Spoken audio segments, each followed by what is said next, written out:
Picture this, we are on the centrally controlled driverless train, and suddenly it comes to a dead stop inside the pitch black tunnel. In that moment of uncertainty, what the passenger should do depends entirely on the train's public address announcer and the passenger information display system. Good afternoon, everyone. My name is Warih Mahamboro from Master Program in Smart System, Institute Teknologi Bandung, presenting joint work with Professor Suhono Harsosupangkat. Before I begin, let me set expectation because the title contains the words AI assisted. So this is an architecture and data roadmap paper. We derive a reference architecture and a set of use cases from real maintenance record. We do not train or evaluate an AI models here. The contribution is the bridge that has to exist before any model can be deployed safely in a railway. With that said, this paper is about the part of the railway that really gets research attention, the passenger information display system. So we will talk about the GO3 dilemma. What is GO3? GO3 means Grid of Automation 3. On the left side, we will talk about the driver is in the cab, which is run on the GO82. When a human explains the disruption, judge the situation, and reassure passengers. The display is convenience layer. On the right hand is a grid of automation 3. Train movement is fully automated. The cab is empty. There are onboard staff remain, but for passenger service, supervision, and emergency response. And the entire communication responsibility has migrated into electronics, display, public address, running text indicator, the passenger emergency communication unit. Onboard staff remain, but there is a role is passenger service and emergency response, not driving. Let me be precise about the one thing. PIDS is not a safety critical train control system, but it's a service assurance critical system. And that is a different kind of critically that our maintenance thinking has not yet catch up with.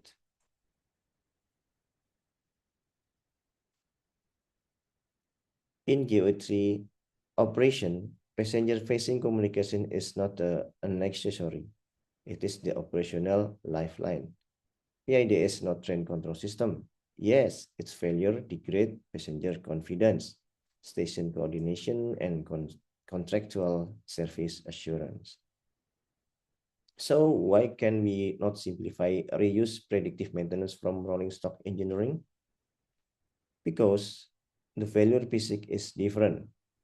If we talk about the physics failure, a brake pad, a bogie, a composer, a compressor, this degrade along curve, remaining useful life is meaningful quantity for them, and condition indicators maps into a non-physical mechanism.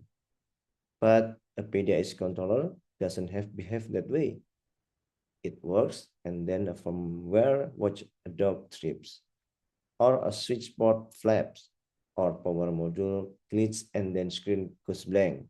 These failures are driven by software, network, and environmental stress, not by deterministic wear. There is no credible rule does curve to fit. On top of that, there is an architectural aspiration. the automatic train control and automatic train protection data that will tell you the most about train are correctly walled off from maintenance analytic for safety reason. That situation gives us to research question. How do we map real contractual maintenance requirement into a digital triplet architecture? And which AI-assisted use cases can honestly be derived from the records we actually hear? Our method is design-oriented and requirement-driven. It follows a requirement engineering logic, not a model training logic. We have 6 stages. We start from the maintenance services agreement itself. The business process that operator and the maintainer are contractually bound to. We map those into cyber physical social entities. When the curated 474 validated data anonymized record collected over 8 months of operation. The stage I want to highlight is stage 4. Technician logs are messy and multilingual. We have information like LCD blank, display off, or in a bahasa audio tidak keluar, something like that. We normalize them with deterministic rules, not with a language model. That is a deliberate design decision, and I will defend it as one. These categories fit SLA criticality, and as SLA criticality fits contractual penalty. A probabilistic misassignment is not metric error. It is a financial and legal event. Stage 5 and 6 derive the criticality model and synthesize the framework itself. This is the empirical core of the paper, and it is the part industry really opens up.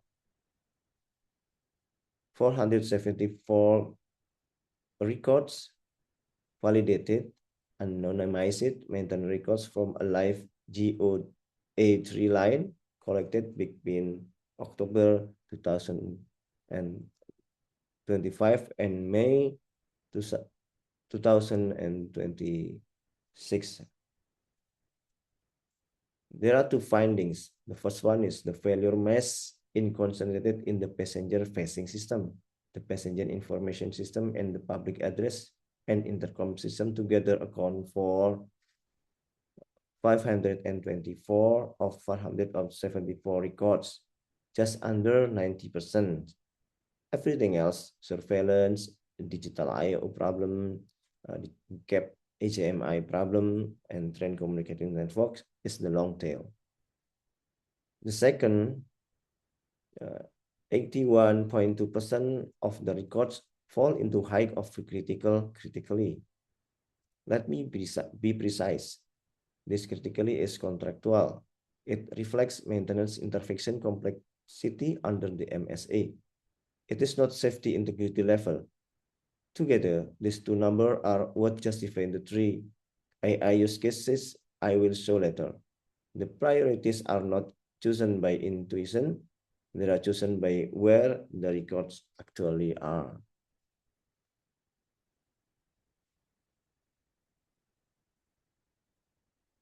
This is a conceptual move of the keeper.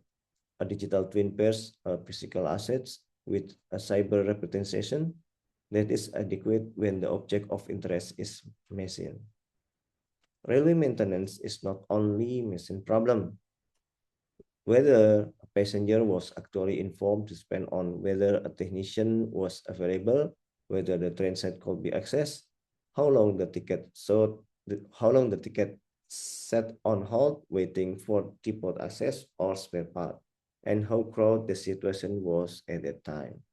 So we add that component, the social layer, following the cyber physical social system literature that give us a digital triplet. And critically, it is not overlay. It sits beside the safety critical train control system It never interferes with them. This is the core contribution, 6-layer railway typical triplet reference architecture. The layer 1, physical, the passenger facing asset themselves. There are display, LCD dynamic station announcement units, the public address chain, the passenger emergency communication unit, and network devices. Layer 2, environment context. We do not have live environment telemetry on this subsystem, so we are explicit about this layer carries surrogate metadata derived from EN 50155, EIC 61373, and EN 50121, vibration suspectability, thermal stress, electromagnetic compatibility, exposure class, installation contents, proxy weights, not sensor measurement. Layer 3, cyber. The MSA platform as the system of record, ticket, status transition, hold logs, evidence, LSA computation. And layer 4, social. This is where they differ from a conventional digital twin. A display filing at the crowded interchange during the peak is not operational emergency. The exact same failure on the empty transit in the depots is low priority task. Some device, same device, same fault, completely different service consequence. Only a social layer can express that. Layer 5 convert those features into analytics. Failure cluster, SLA risk score, root causes candidates. And layer 6 turn analytic into an action, maintenance. Organization can actually take escalation, dispatch, guidance, contractual risk indication. The last, I will not skip, this overlay reads, it's never writes into train control. This is the figure I exactly as it appears on the paper for anyone who wants the full detail. Two things worth pointing out. First, the flow, physical asset fit proxy-based environment mapping that context field social and cyber layer. Both fit structure, feature, and risk score into AI and analytics. And analytics return actionable recommendation to decision and action. The second, and this is the design point, the social layer. The social layer and cyber layer are drawn side by side, not stacked. The same incident is simultaneously a technical record and passenger impact event. Neither one is downstream of the other.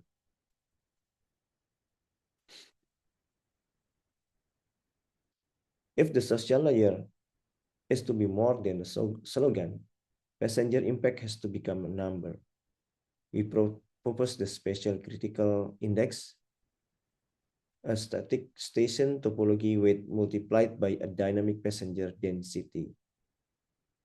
An interchange gets 1.0, terminus 0.8, a regular station 0.5. Both terms are dimensionless and bounded to 0 to 1. So the index itself stay in 0 to 1 and behave as a priority multiplier, never as probability. Let me explicit about its status. In this paper, spatial critical index is a proposed prioritization variable. Is not have been calibrated against real passenger that calibrated its future works. On sourcing the density proxy, fare collection, and train management system load data are the most accurate and the least obtainable. They sit behind strict privacy and safety boundaries, so the pragmatic entry point is not intrusive. Edge sites crowd counting on existing CCTV or low frequency back extraction from the PDS recording servers we already own. From the record distribution, we derive 3 use cases. The ordering is empirical, not fashionable. Use case number 1, repeated failure detection. When the same car position, the same device, the same symptoms keep returning, that repetition is proxy evidence for a structural cause. A degrading connector, a weak installation, unstable power, sequence mining turns repetition into chronic issue alert. Use case number 2, SLA breach prediction. Today, SLA is a monthly report post-mortem with the structure MSA fields, including halt duration. It can become a live right that moves the organization from passive reporting to proactive warning. Use case number 3, a maintenance knowledge and root causes assistant using a retrieval augmented generation over manual historical tickets and engineering notes with source traceability and always subject to human. And the line bottom is deliberate. These are derived requirements, not trained models, not benchmark number. I want to spend a minute on engineering honestly, because this what makes a framework deploy rather than aspirational. Every row here is company we made on purpose. No live IoT telemetry, because current and legacy GOR3 rolling stock, really instrument secondary electronics, and waiting 3 years for retrofit is not a research plan. No LLM log parsing, no direct fire on train control feeds,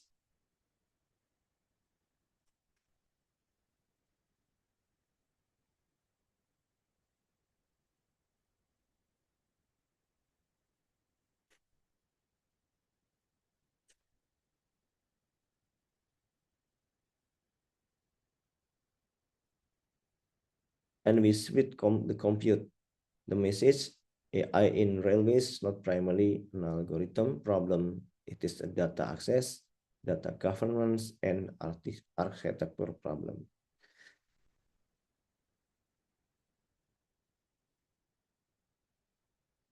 What is this paper doesn't claim, and what comes next? The limitation. There are no deployed AI models is evaluated. The record classification remains descriptive. Environmental factors are surrogate metadata, not direct telemetry. The framework is derived from a single industrial maintenance context. Text-based technician records carry language variability and ambiguity. The spatial criticality index is conceptual and not yet calibrated against passenger volume. The future column is the mirror image of the list, and it is sequenced rather than wishful. Implement and evaluate the 3 use cases: access process mining and RAG on live flow. Calibrate SCI against and real volume data and the environment layer as rolling stock is retrofitted, and connect the overlay to the enterprise maintenance platform. So this is a reference architecture and a migration roadmap, not a deployed digital triplets.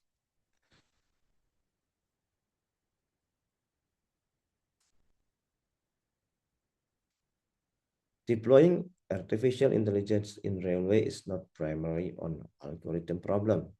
It is an architecture problem by mapping empirical maintenance service agreement data into proposed digital triplets framework. We have built the bridge that has to exist before any model is trained. 89.5% of maintenance burden in this KOA3 fleet is passenger facing. 81.2% of it is contractually high or critical. Those two numbers are why this layer of railway deserves the same architectural seriousness we give to rolling stock. One sentence to take away: before AI can predict railway failure, we must building a digital triplet that understand not just the machine, but the passenger and the operational contract behind it. Thank you. I'm happy to take question.